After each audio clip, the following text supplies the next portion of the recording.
ঠাকুরমা স্বামীজির আতুল চরণে শতকোটি প্রণাম জানিয়ে আজকের ভিডিওটি শুরু করছি। আমার ভিডিওটি অনেকেই দেখেন, কিন্তু প্রায় কেউই লাইক, কমেন্ট, সাবস্ক্রাইব করেন না।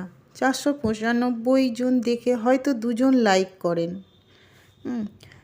গরিব দুস্থদের যাতে সাহায্য করতে পারি, সেই জন্যে আমার এই চ্যানেলটি খোলা। প্লিজ দয়া করে আমার পাশে থেকে এগিয়ে চলার পথে আমাকে সাহায্য করুন, আর আমি যাতে আরও ভিডিও করার ইন্সপিরেশান পাই, সেদিকে আপনারা যদি একটু দেখেন খুব ভালো হয়। আজকে আমি পড়ব স্বামী বিবেকানন্দের লেখা মন ও তার শক্তি।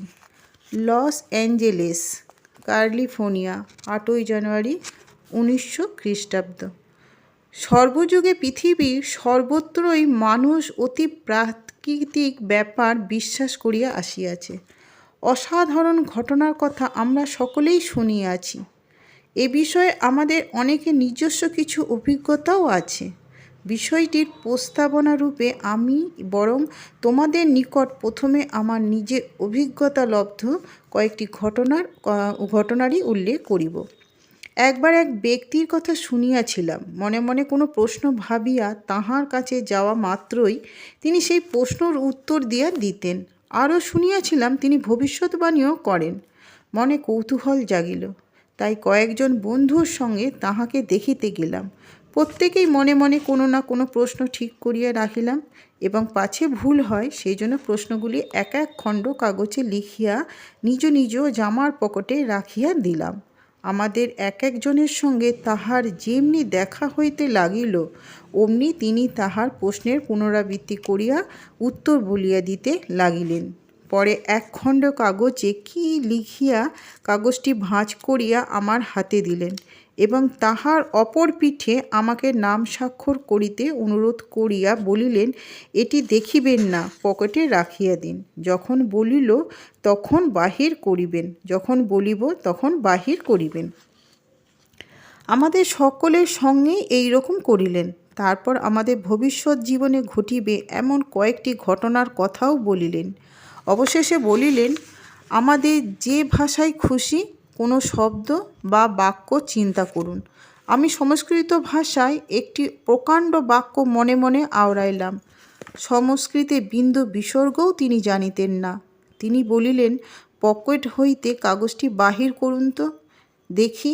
তাহাতে সেই সংস্কৃত বাক্যটি লেখা রহিয়াছে। 1 ঘণ্টা আগে তিনি এটি লিখিয়াছিলেন, আর নিচে মন্তব্য দিয়াছিলেন, যাহা লিখিয়া রাখিলাম ইনি পরে সেই বাক্যটি ভাবিবেন। ঠিক তাহাই হইল। আমাদের অন্য একজন বন্ধুকেও অনুরূপ একখানি কাগজ দিয়াছিলেন, এবং তিনিও তাহা স্বাক্ষর করিয়া পকেটে রাখিয়াছিলেন। এখন বন্ধুটিকেও একটি বাক্য চিন্তা করিতে বলিলে তিনি কোরআনের একাংশ হইতে আরবি ভাষায় একটি বাক্য ভাবিলেন। ওই ব্যক্তির সে ভাষা জানিবার সম্ভাবনা ছিল আরও কম।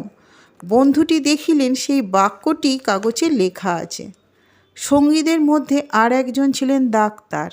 তিনি জার্মান ভাষায় লিখিত কোনো ডাক্তারি পুস্তক হইতে একটি বাক্য ভাবিলেন। তাহার কাগজে তাহাই পাওয়া গেল।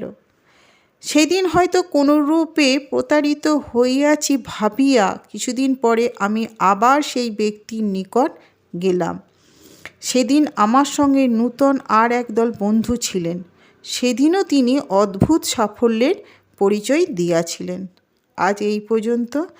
পরের দিন এরকমই কোনো ঘটনার কথা পড়ব। মায়ের কৃপায় সকলে সুস্থ থাকুন, ভালো থাকুন, আনন্দে থাকুন, আর প্লিজ সাবস্ক্রাইব করে পাশে থাকবেন।